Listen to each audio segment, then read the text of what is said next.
que van a ir encontrándose en la línea media para formar los huesos de la base de la nariz, los propios de la nariz y la base de la base donde están, donde se apoyan los senos nasales. Entonces, igualito este librito de biología que ustedes estudiar para que vean que para poder comprender posteriormente las malformaciones, porque ese cuento de que si no se funciona vamos a tener efectos de cierre como son los labios palatinos, las hendiduras de la hacia arriba, que a veces no tenemos malformación externa como las hendiduras palatinas. Hacia adentro van a encontrar. ¿Qué pasa con esto? Que si están amamantando, no ven esa clase que va a quedar en ese caso, que está amamantando, eso va a ir a la vía respiratoria y va a ser, posteriormente va a ir al pulmón y el paciente va a hacer una neumonía. Entonces, por eso es lo importante, no solamente que va a haber una emergencia respiratoria, sino que puede hacer neumonía con. Entonces, esas malformaciones tienen en común que estas células vienen de la cresta neuronal y tienen una subadulta. Esa adulta también tiene que ver con esas malformaciones, también tienen que ver con asociadas al nivel del segundo arco braquial. Eso lo compartimos con los reptiles, con los peces. Por lo tanto, cualquier factor que influya en la diferenciación de estas células cerebrales, en la asociación con los arcos braquiales, va a llevar a afectar los huesos de la nariz y, por supuesto, de las vías áreas del cerebro. De nuevo la foto, así somos cuando nos meten en el eco. No, que no cierre por ahí como en la sexta semana que empiezan a funcionarse esas. ¿Cómo los vamos a reconocer? Que para ustedes es muy importante saber qué van a hacer con sus chicos. No lo van a hacer con andar de inmediato, ¿por qué? Puede producir disnea cíclica sin disponible. No pasa a la sombra por ninguna de las humanas. Por supuesto, si no pasa de segunda a 3, no hay luz. ¿Qué van a hacer? Poner las cánulas, intentar, por supuesto, él va a respirar por la boca. Pero él debe ser sonido con eso. Pero el que le quiero referir, como puede ser una mujer, si está rodeada en puede tener disfonía, disnea o afonía. Pasa la sonda con la cuana, pero hay posibilidad de ventilación. Debe hablar con voces. Tiene disfonía, pero no tiene disnea. Observación de la UCI, vean cómo es el llanto, si hay una ganancia de peso. Entonces, ustedes lo van a atender en el parto, pero también la mamá le va a decir, miren, no aumente peso. Algo está pasando ahí. Entonces, estos son los síntomas clínicos. Esto se podría hacer posible las alteraciones en la estructura de las vías respiratorias altas para llegar a ver cuáles son las más severas. Yo puedo nacer en la máquina. ¿Okay? Pero aquí también tenemos un defecto de cierre a nivel de la hendidura palatina. Por eso les dije que pueden estar solo o acompañados. Entonces, arritmia no tiene cosas pasando. Este individuo respira por la boca. Ausencia congénita de los huesos propios de la nariz. La nariz, aquí es plana. Se debe a que la porción cefálica de la cápsula cartilaginosa no es desplazada por el tejido óseo. Entonces queda plana. Lo que da como resultado una pirámide plana. Este también tiene, fíjese, no tiene los huesos propios de la nariz, pero también tiene una doble defecto de cierre a nivel de las hendiduras palatales.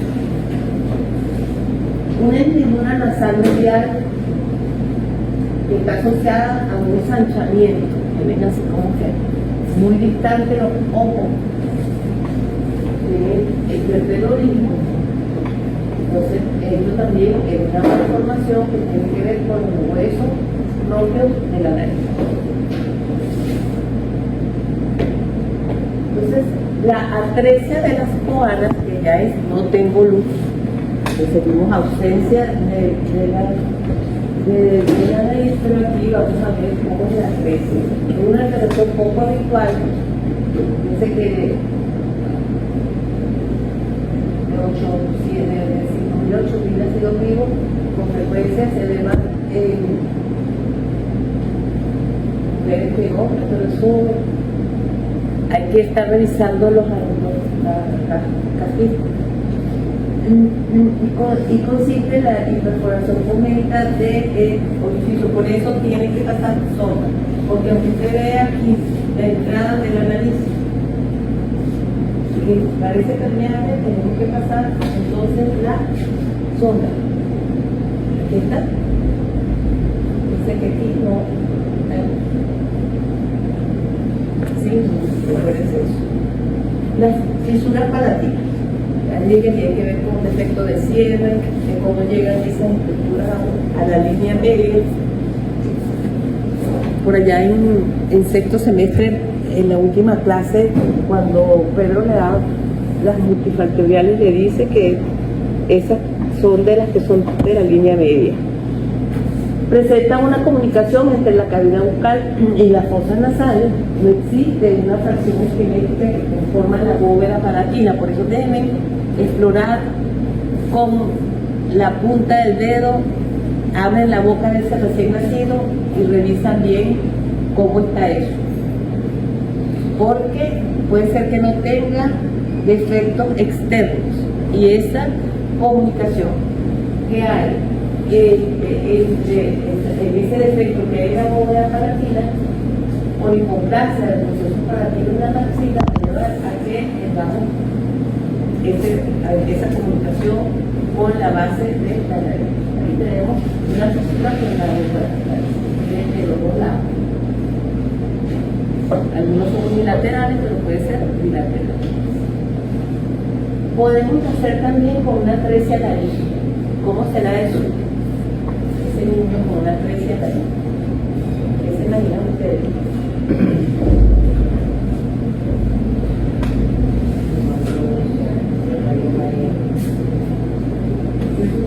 Ese niño va a ir a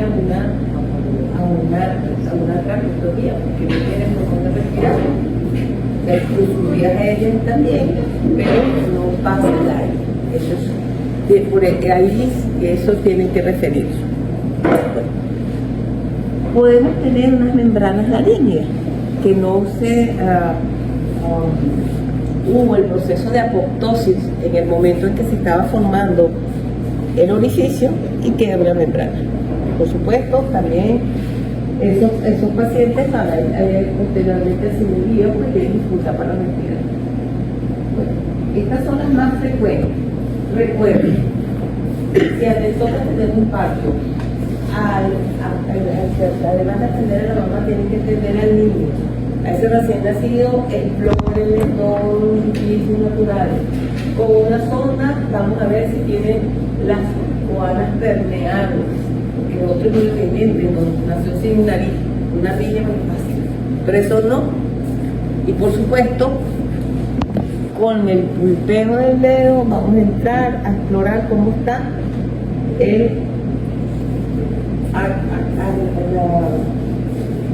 el piso de la boca. Muy bien. Pero vamos a empezar con la patología. Ahorita, en este momento, después de todo lo que se buscaron en el práctico, la práctica, todo debe estar así. Entonces, la inflamación a nivel de las fosas nasales se llama rinitis. Su etiología puede ser infecciosa o no infecciosa. Y su evolución es aguda o crónica. Pero los agentes etiológicos, los más frecuentes, son los mismos. Por eso en época de lluvia se rebrotan los niños. Y vivimos en casi por el día físico antes de llegar a la mamá con los niños a consulta, con los niños con resfriado. Esos virus más frecuentes son el adenovirus, el virus rinovirus. ¿Qué es lo que lo caracteriza? Una mucosa nasal que está engrosada. Hay edema y congestión. Hay un engrosamiento de esa mucosa, ¿cómo sentimos nosotros? ¿Qué síntomas siente el paciente que se expresa por esa mucosa nasal engrosada? Tiene la nariz tapada. Y es por eso, porque tenemos una mucosa que está aumentada de tamaño y me impide y por supuesto, a veces tengo las dos, a veces tengo una y no me pasa el aire. Ese es el síntoma. Pero tengo un edema y tengo congestión, tengo dos signos de inflamación. Microscópicamente, si nosotros hacemos una biopsia, vamos a encontrar un edema en el estroma, capilares dilatados, muy escasos polimorfos, porque en ese momento hay una reacción específica de la mucosa y mucho moco. Eso en la aguda. Entonces, recordemos que además de la mucosa que están los cornetes, todo esto se inflama.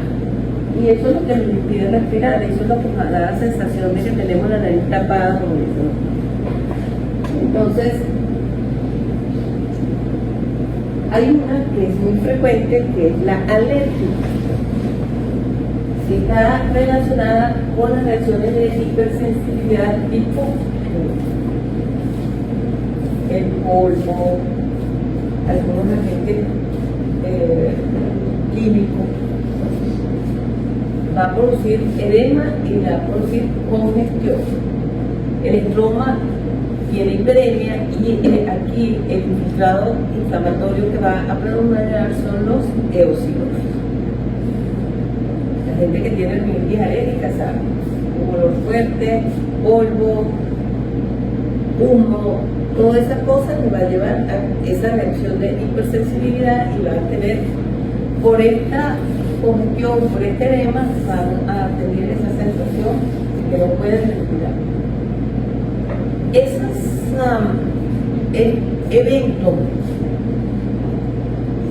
inflamatorios de repetición de la mucosa nasal van a llevar a que se formen estas nodulitos entre los cornetes, mal llamados pólipos, porque para que sea pólipo tiene que tener una neoplasia, y esto no es una neoplasia. Me explico. Se inflama la mucosa, se desinflama la mucosa, pero esa desinflamación no es regular. Y esos segmentos que quedan entre las áreas que están desinflamadas van a quedar formando estas lesiones tipo polipoidea, pero en los libros lo van a conseguir como pólipos nasales. Fíjense que pueden ser de 3 a 4 centímetros. Y si conocen a alguien que ha sido operado de ese, es así como lo que hacen es podarlo. Lo operaron esta vez, dentro de 6 meses otra vez. Y hay que explicar que se asocia a crisis recurrente de rinitis, sobre todo en los pacientes que sufren de rinitis alérgica, porque es un círculo vicioso. Pueden ser tan grandes que obstruyen toda la fosa nasal. Entonces, les hacen la toaleta, los podan. Nosotros recibimos esto que es como a veces son ovoideas, a veces parecen unas bolitas, son blandas. Al corte son blandas, como una gelatina. Y cuando le hacemos un corte, lo que encontramos es una cosa como un edema, un estroma lácteo, por eso es que es latito el corte, con unas glándulas mucosas que están hiperplásicas, porque están produciendo moco todo el tiempo cuando mientras está en la fase aguda. Con un infiltrado inflamatorio líquido que está recubierto externamente cuando hacemos el corte por un epitelio ciliado normal en la superficie. Entonces, es un esotérico y adentro está lleno de esa sustancia que es mixoide, laxa, y están las glándulas mucosas hiperculares. Y aquí está.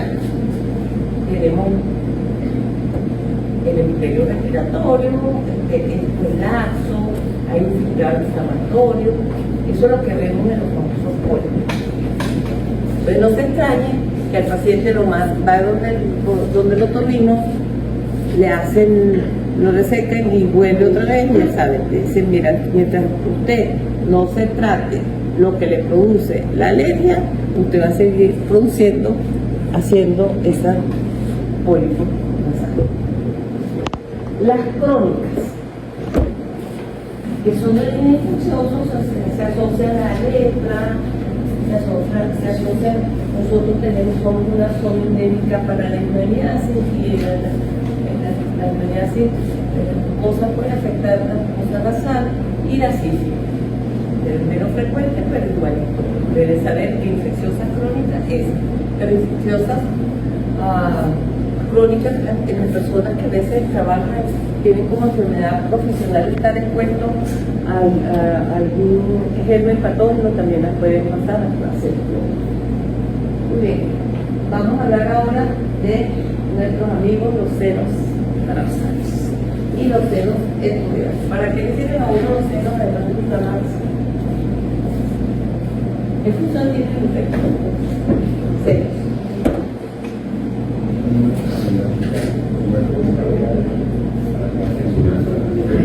Para la resonancia, ¿qué más?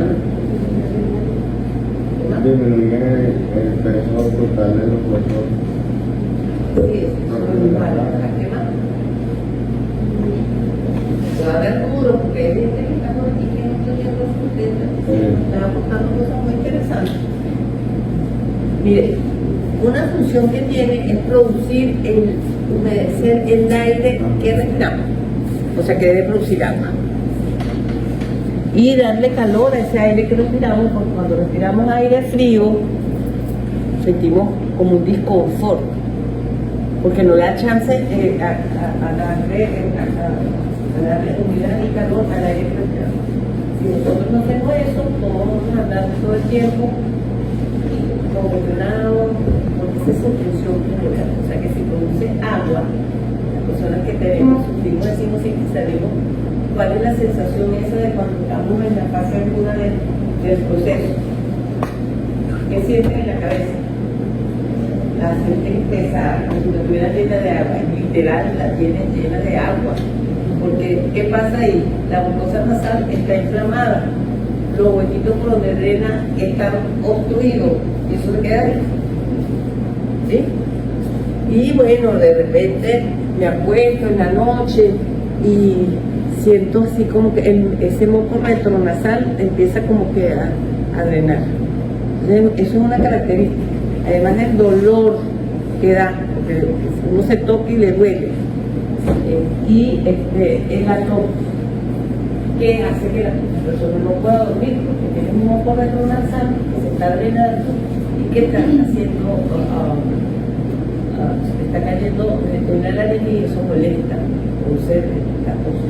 Entonces, más o menos averigüen por ahí como tarea para mañana cuánta agua produce ese seno. Inicialmente se inflama pero no se infecta, pero por lo general se sobreinfecta y ese moco claro inicialmente se vuelve verde. Ahí hay que ponerle antibiótico. ¿Por qué? Miren que una complicación muy grave, aquí tenemos la mortal, y estos paranasales, estos huesos son muy finitos y puede producir una inflamación de los huesos que lo rodean. Y si están aquí en el etmoidal, pueden llegar a producir una meningitis. ¿Ok? Entonces, tiene una sinusitis. No.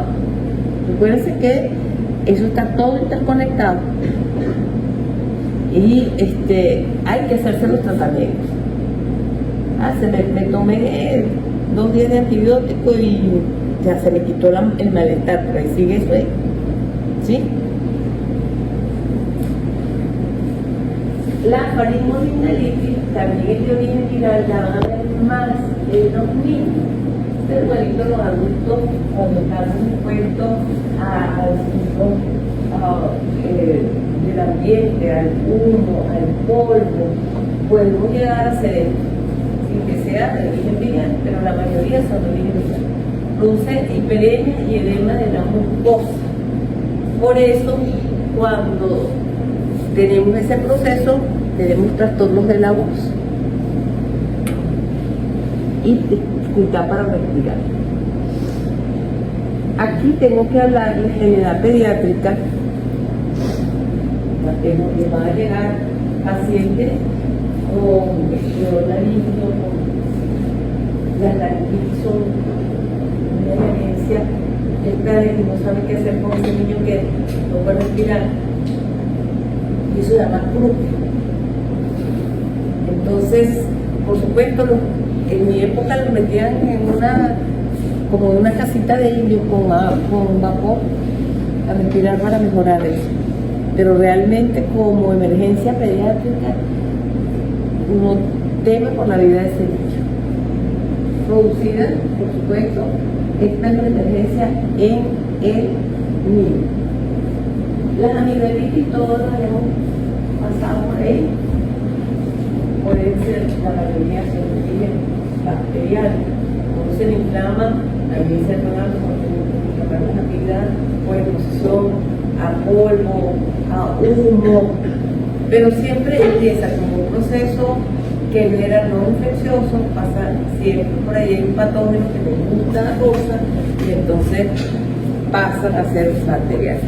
Casi todos los procesos empiezan inflamación cuando estamos expuestos, por ejemplo, al humo.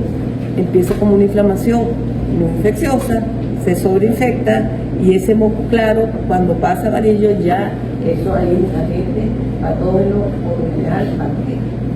Ahora, de las neoplasias de esta área, pueden ser benignas y malignas, por su comportamiento biológico. Y según su genes, podemos tener papiloma, y este angiofibroma es una neoplasia de adolescente, 15, 16 años, cuyo único primer síntoma es epistaxia. Y yo se lo voy a mostrar porque no, es frecuente que se me lo vean, ¿verdad? Le vamos a reconocer. Y los malignos, por supuesto, el carcinoma epidermoide y el neuroblastoma, que es terminaciones de los nervios. Aquí tienen un angiofibroma y van a ver por qué sangre. Porque tiene muchos vasos. Es una proliferación benigna de vasos con un estroma fibroso denso, que se puede ulcerar y, por supuesto, sangrar. Y miren, si ustedes lo exploran, ocluye la fosa nasal. Entonces hay que explorarlo. Un paciente que tiene una epistaxis, ver la causa de la epistaxis. Si ven una masa que está ocluyendo ahí, probablemente tiene alrededor de los 15, 16 años, eso puede ser un angiofibroma. En las arcos platinos y hacia las amígdalas podemos encontrar lesiones producidas por virus del papiloma humano. Y estos son los papilomas. ¿Ven? Estos pacientes, por supuesto, van a estudiar a ver qué tipo de cepa de virus es, porque hay unos de esos que son oncogenéticos. ¿Cómo son? Son lesiones están elevadas sobre la superficie, irregulares, y cuando los resecamos, vemos que es una proliferación del epitelio, se cumple con los criterios que vimos el sexto semestre de lo que es un papiloma, y cuando vamos a ver el epitelio que lo recubre, el epitelio plano, que está estratificado, que está cantótico, que tiene papilomatosis, y en algunos de ellos podemos encontrar en esos que son asociados al virus del papiloma humano, podemos encontrar cambios curiosos. Entonces, no solamente mirar si tienen las amígdalas grandes, sino mirar hacia los arcos y a ver si podemos encontrar alguna lesión. De las malignas, la neoplasia maligna más frecuente es el carcinoma epidermoide.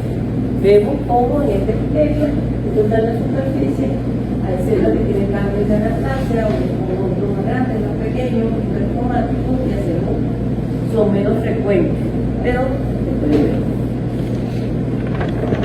Muy bien.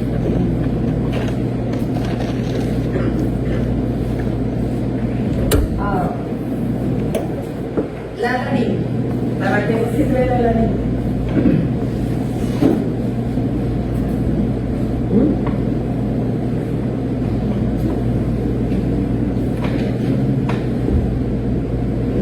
¿Para qué? Si no tuviésemos laringe, ¿cómo fuese nuestra vida?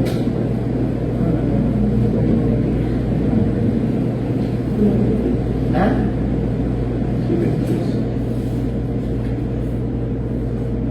¿Qué tiene la laringe que la hace tan especial? Además de la formación, que por ahí están los, y también están las cuerdas vocales, pero no. ¿Se acuerdan de esto? Si no tuviésemos la laringe, cada vez que comemos, se iba a ir la comida para la tráquea. Y todos íbamos a tener todo el tiempo una neumonía por aspiración. ¿Sí? Entonces es un mecanismo de expulsa que hace deriva lo que va para el tracto respiratorio y lo que va para el tracto digestivo. Por supuesto se inflama. Todos hemos estado en una noche loca llena de humo y tomando cosas frías, cualquiera de las cosas frías que se tomen, y en la mañana como amanece. Inflamado. ¿Okay? Pero podemos tener reacciones agudas. El paciente no sabe que es alérgico a esto. Puede ser comida, puede ser medicamento, y hacer un edema de glotis. Y se puede morir de un edema de glotis. ¿Okay? Entonces, aunque no le damos mucho caso a la laringe, tenemos que estar pendientes porque hay reacciones agudas a hipersensibilidad tipo 1 que pueden llevar a la muerte del paciente. Claro, podemos tener una laringitis crónica, sí, por mal uso de la voz, por estar expuesto constantemente a algún agente patógeno, o porque vivimos en una ciudad muy que está contaminada. Todo eso va a llevar a que esté una inflamación total. Por supuesto, ahí están las cuerdas vocales, que también se pueden ver afectadas en caso cuando se inflama la laringe. Entonces puede ser inflamatoria, infecciosa, no infecciosa, puede ser aguda y crónica según su evolución. De la aguda, la más frecuente es la viral, después viene a ser bacteriana, y la más frecuente o infecciosa es la contaminación. Pero en la aguda, aquí hay que hacer un paréntesis y decir que las reacciones de hipersensibilidad son la emergencia que produce la afectación de la laringe. Los pacientes que están entubados por allá en las terapias intensivas, con tanto tiempo esas cánulas en la superficie de la laringe pueden producir úlceras. ¿Okay? Pero además de eso, se puede producir úlceras cuando retiran esas cánulas. Ahí sí se puede fibrosar, y por supuesto eso va a producir algún trastorno en la formación. Entonces, pendiente con esos pacientes que han estado hospitalizados, estuvieron mucho tiempo entubados, o que van a venir después con consecuencias de eso. Disminución de la luz, por supuesto, y la presencia de fibrosis en esa área. Neoplasias también. Aquí hay los papilomas, porque hay un epitelio plano estratificado. Pero también hay unas que son papilomatosis laringia que se ven en niños, producto del parto por vía vaginal de madres que estaban infectadas por el virus del papiloma humano. ¿Ok? Y esos niñitos, como nosotros nos vemos allá en el Loca, que los llevamos también a podarle, porque crece y obstruye la laringe. la papiloma. Entonces la línea hay que seguir en el tiempo porque uno puede identificar qué tipo de virus es, que sepa es, y si hay displasia hay que reportársela, ¿ok? Eso en edad pediátrica. En adultos pues vamos a ver papiloma y asociado al hábito tamático el carcinoma epidermoide.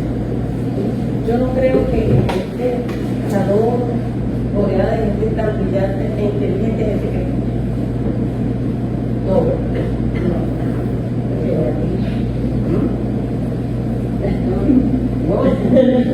el único ser que debe ser un químico, aunque sea en la casa, que unos potes así, que vienen con unas etiquetas grandes, que tienen una caradera y no sé qué, debe tomar así un viático, eso no, ¿verdad? Pero las cajitas de cigarro dicen lo mismo.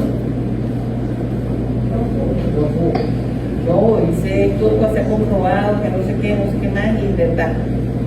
La mayoría de los pacientes con carcinoma de nariz hay una asociación de ese hábito con, ya vimos que como factor de riesgo cardiovascular también lo tenemos, y ahora aquí pues, entonces yo, si usted le va a decir a su paciente que no fume y anda impregnado con la bata de cigarro, entonces tenemos que ser cónsonos con el discurso.